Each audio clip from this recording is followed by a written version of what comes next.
capítulo 9, versículo 51. Y dice así la palabra del Señor en el nombre del Padre, del Hijo y del Espíritu Santo. Cuando se cumplió el tiempo en que él había de ser recibido arriba, afirmó su rostro para ir a Jerusalén. Esto es palabra de Dios. Hermanos, hoy estaremos hablando de compromiso y responsabilidad por amor hasta las últimas consecuencias. Y lo vamos a hacer a partir de este pasaje que hemos leído en el Evangelio de Lucas, que marca el comienzo del camino de Jesús hasta Jerusalén. Aparentemente, este caminar terminaba en Jerusalén, pero en realidad este caminar terminaba en la eternidad junto al Padre. Y noten ustedes la frase que dice en este mismo verso 51, cuando se cumplió el tiempo en el que él había de ser recibido arriba. Quiere decir que esta frase es la que da realmente el sentido a esta ida de Jesús a Jerusalén. Jesús ha estado desarrollando su ministerio público en el norte y ahora va a la capital, que de alguna manera es el centro religioso. Esta frase nos indica algo muy importante en este sentido. Jesús tenía los ojos puestos en lo eterno. Y hay una primera enseñanza que yo quisiera dejarles en sus corazones antes de adentrarnos en el tema. Y es el hecho de que normalmente usted va a vivir situaciones que le traen angustia, que le roban la paz, situaciones que traen sufrimiento, pruebas de todo tipo. Y usted tiene dos opciones: poner la mirada en lo momentáneo, poner la mirada en lo que no es eterno, poner la mirada en aquello que se acaba, o poner la mirada en lo eterno, en lo trascendental, poner la mirada en el Señor. Y usted tiene que saber perfectamente que cuando usted pone la mirada en el Señor, usted lo está haciendo no como un extraño, sino como parte del reino, como hijo de Dios. Usted lo está haciendo en la seguridad de las promesas del Señor para su vida. Usted lo está haciendo en la seguridad de que los tiempos de Dios son perfectos y que tu vida está en la palma de la mano del Señor. Así que en este sentido, usted tiene dos opciones: poner la mirada en las cosas temporales que le roban el gozo, o poner la mirada en las cosas eternas, aunque tenga que vivir las temporales, pero con su mirada puesta en las cosas de Dios.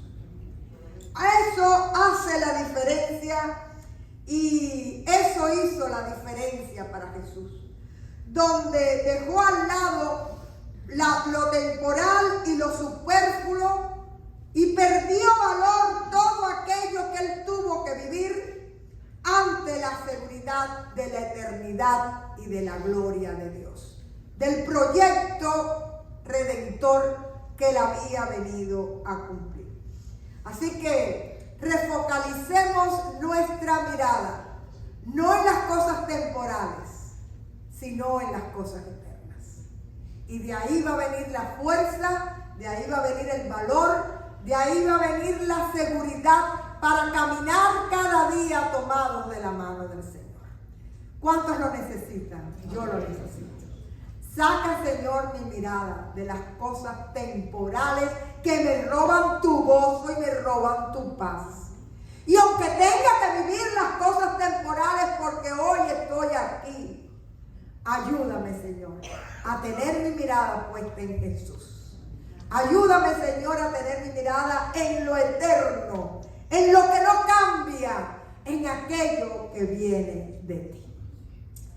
Y hermanos, Este texto, que es muy corto, trae mucha enseñanza. Primeramente dice que el Señor afirma su rostro para ir a Jerusalén. Jerusalén era la capital, pero más aún era el lugar donde se encontraba el templo, que era el centro de la adoración para el pueblo israelita. Así que se supone que allí estaba la pureza de la fe.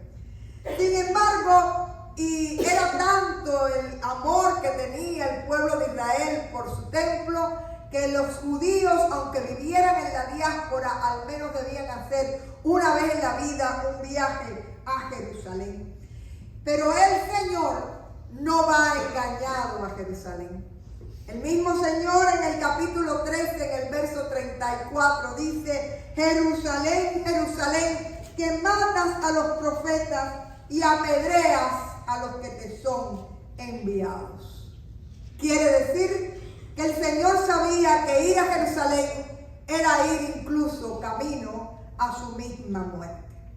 Si ustedes se ponen a mirar Lucas y lo comparan con Mateo y con Marcos, se van a dar cuenta que Mateo y Marcos narran esta historia de manera muy breve. Sin embargo, Lucas es extenso, dedica muchísimos capítulos y sobre todo la narración de la Semana Mayor.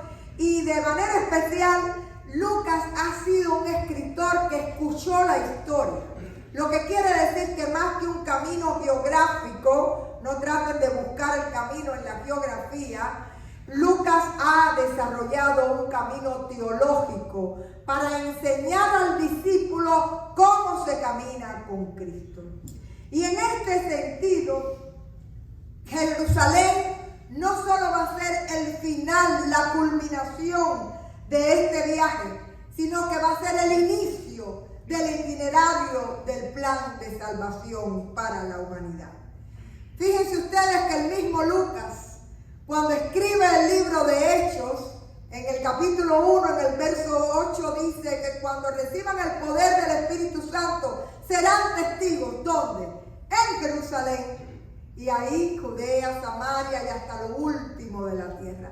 Quiere decir que Jerusalén es punto de llegada y de culminación de la esperanza del pueblo de Israel, de aquello que ellos han estado esperando por siglos, pero a la misma vez es punto de partida para el tiempo de la gracia de la iglesia que ha recibido a Jesús como su Señor y Salvador.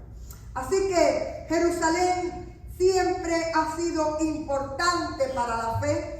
Y también un día como hoy nos gozamos en recordar la promesa del Apocalipsis, que en la Nueva Jerusalén allí estaremos, ¿verdad? También dándole gloria al Señor, dándole hosanas y reconociendo que es bendito para cada una de nuestras vidas. Ahora bien, este Jerusalén, ¿qué le aguarda a Jesús? Lo primero es haberse recibido por una multitud en el camino, que está gritando sálvanos, es lo que quiere decir Hosanna, pero que realmente están adorando y alabando en un concepto diferente al cual viene Jesús a cumplir. Ellos están dándole la entrada a un rey que va a venir a guerrear, a un rey que les va a quitar el yugo de Roma, a un rey que va a llevar a Jerusalén al esplendor de los tiempos del rey David. Y esa es la persona a la que ellos están reconociendo. Siempre yo digo que en este camino a Jerusalén, donde los peregrinos están andando al lado de Jesús y reconociéndole, tienen que haber habido personas que ya le conocían de la multiplicación de los panes y los peces, de haber comido, o de haber visto cómo la hija de Jairo fue resucitada, o de haber participado en la resurrección de Lázaro, o haber escuchado lo que había pasado. Quiere decir que ahí hay gente que realmente ha conocido al Señor y su obra, y ha sido tocado por Él. Hay gente que ha gritado de manera genuina, Pero dice que cuando entra a Jerusalén, no solo ya hay gente allí preparándose, porque desde que Lázaro resucita, dice que ya había componenda y estaba la decisión de la muerte de Jesús. Pero no solo tenía enemigos, sino que había gente indiferente que decía: ¿quién es este? ¿Quién es? No le conocemos.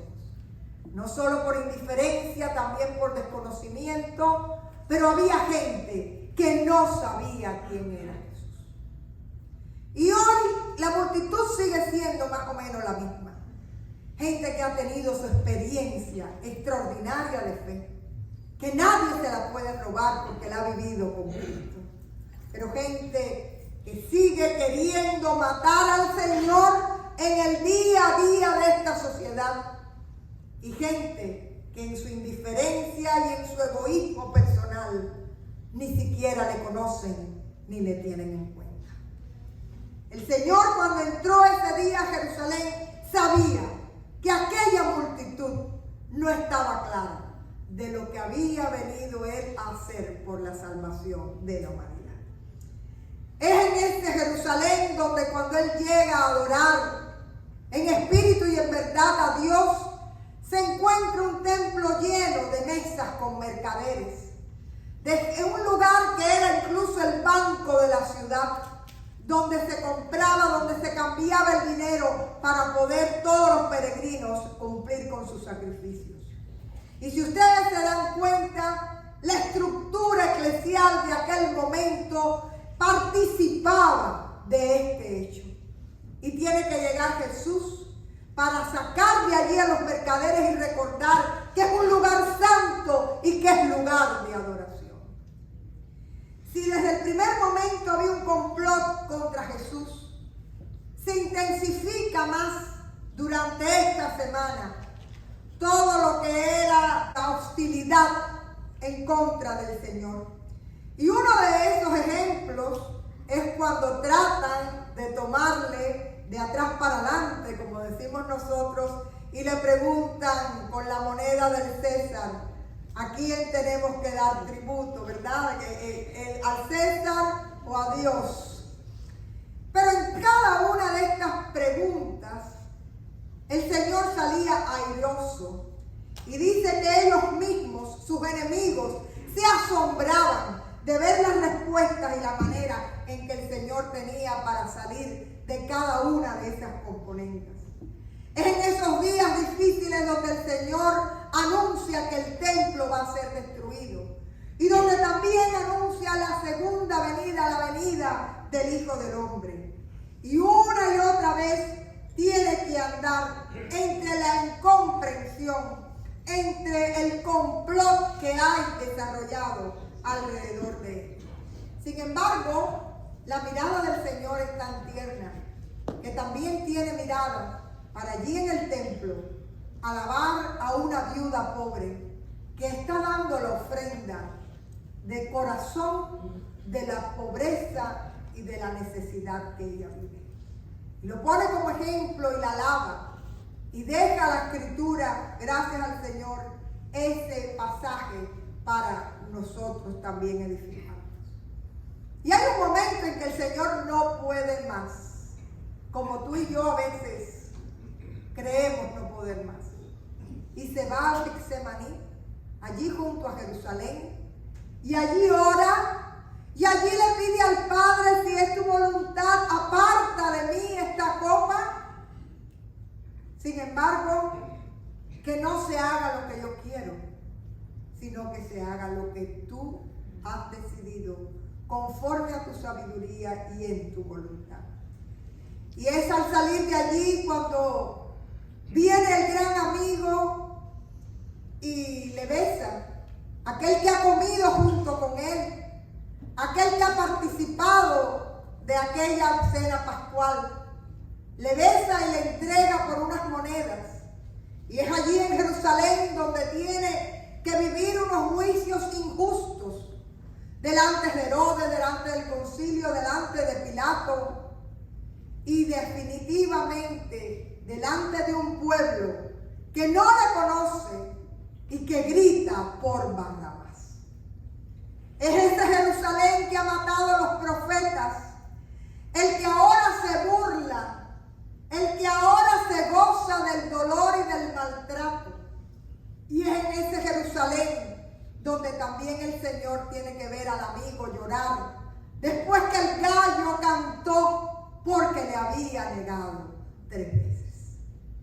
Y fue tan grande el dolor de Dios cuando vio a su hijo allí en la cruz, entre los 2 malhechores, que dice que al morir el Señor, el velo del templo se rasgó y el cielo, en el dolor del Padre, se oscureció para dejar saber que Él era el Hijo amado de Dios, que había venido a Jerusalén, se había hecho hombre para nuestra salvación, y a los suyos vino y los suyos no le recibieron.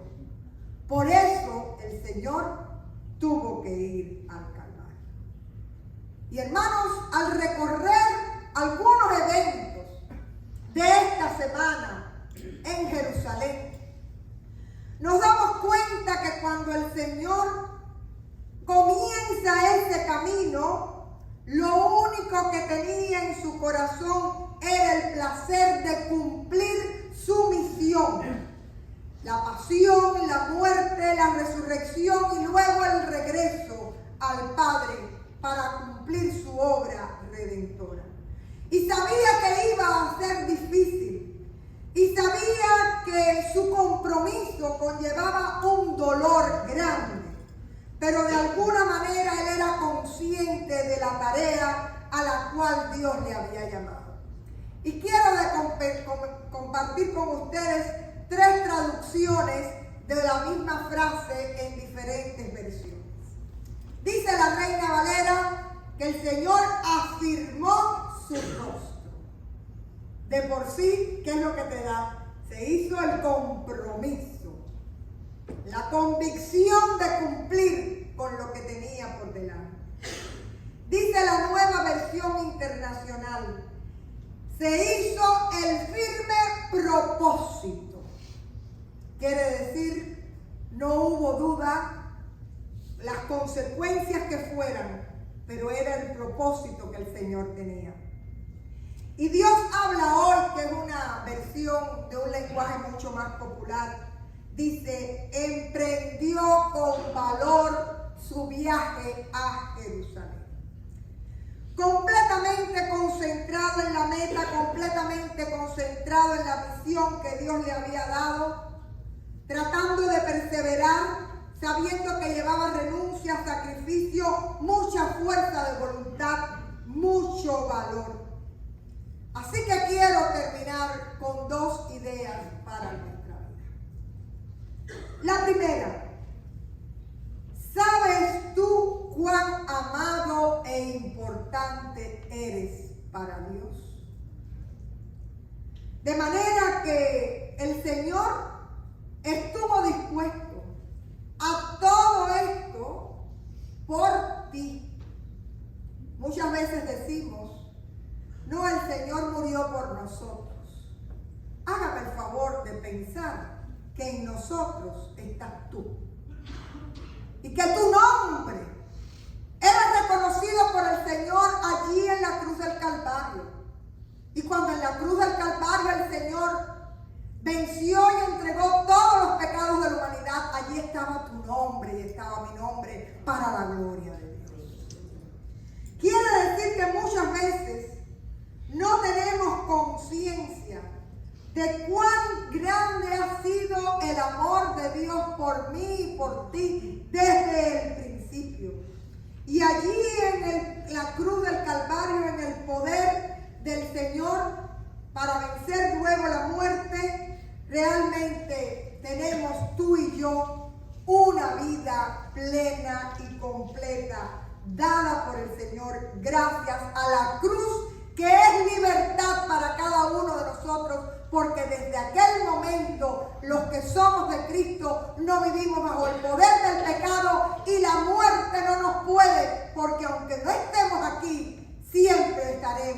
bajo el amor de Dios en la eternidad.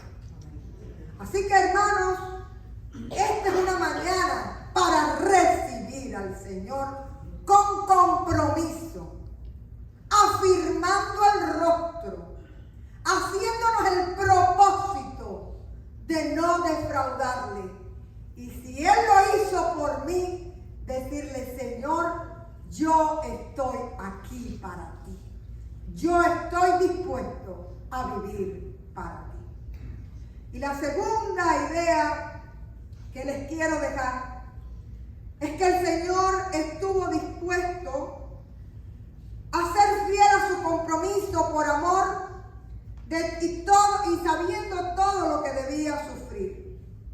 Y la otra pregunta es: ¿cuán fiel y cuán perseverante soy yo con el Señor? En tu gratitud de amor a Dios por lo que ha sido Jesús para tu vida, ¿realmente tu actitud para con el Señor es de compromiso, es de indiferencia, es de indolencia, o sencillamente ni siquiera lo tienes en cuenta? Todavía hoy, hermanos, me duele decirlo, vivimos en una sociedad que cada día quiere crucificar y matar al Señor. A veces hay situaciones muy lejanas o que ya en la historia. Pero, por ejemplo, siempre la gente menciona, yo no estaba en este país en ese momento, cuando quitaron las oraciones de las escuelas. Y la gente dice: bueno, pero la fe la vives tú, no tienes que orar en las escuelas. Hermanos, pero es que este era un país cristiano, fundado bajo la fe cristiana. Y poco a poco el Señor está siendo silenciado. Poco a poco el Señor está siendo crucificado en esta sociedad. Poco a poco estamos creando una juventud de un Dios de Google. Cuando lo necesito lo busco y mientras no lo necesito ni me entero. Solo para que me bendiga, solo para que me ayude, pero tú y yo somos cuerpo de Cristo. ¿Cómo vamos a mover este mundo hacia Dios si nuestras manos y nuestras rodillas están paralizadas?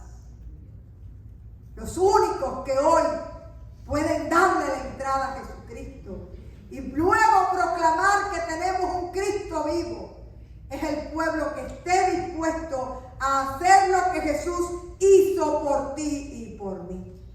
A afirmar su rostro con compromiso, a hacernos el firme propósito de que la cruz no haya sido en vano y a vivir la fe en el valor del Cristo resucitado. ¿Estás tú dispuesto en esta mañana? A Dios sea la gloria. Me hubiera gustado oír un amén. ¿Estás tú dispuesto? ¿Estás tú dispuesto? La gloria sea para el Señor, porque sin nosotros el reino de Dios se achica y se muere en los lugares donde estamos. Porque donde tú estás hay presencia del reino de Dios. ¿Tú lo sabías? Así que allí donde tú estás, como dice el antiguo himno, brilla en el sitio donde. A Dios sea la gloria.